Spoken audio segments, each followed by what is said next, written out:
you work with all kinds of size of providers and especially small providers. Maybe some insights, especially on the smaller provider side, on how your organization helps them to do this work as well, maybe. Yeah, I think as you look at this, one of the biggest lifts and hardest parts is the ETL process, right? It's getting the data from those source systems and pulling it into your repository, and that usually happens in one of four different ways.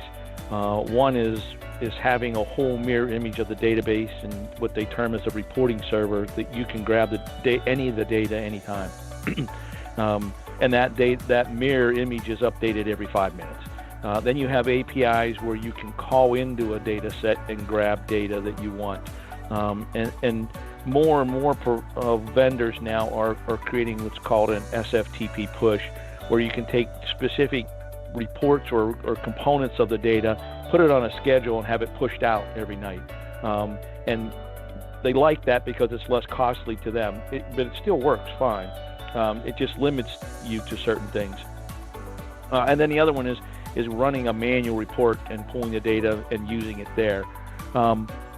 As smaller providers approach this, that's a daunting task. So I would advise, if you're looking at this to automate it, that you kind of look for help with that, because to go through that by yourself and investigating it, if you have limited resources, can take a long time. You would want to get someone who understands that process, understands the technology in that process.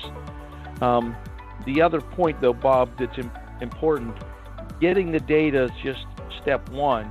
Once you have the data, you got to know what data it is that is relevant for what you're trying to do, and that can be daunting. So, when Greg references their IT staff, there are people within Keystone that are specialists within each of the core systems.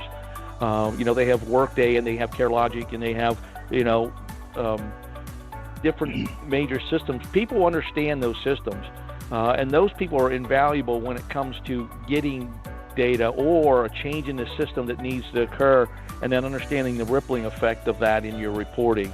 But as a smaller provider, you have to think about who is going to be the expert of those systems, and for probably most smaller providers, that person, that isn't their only job. They're going to have multiple jobs, but it's a key role to have a data specialist that understands and manages the data of the organization.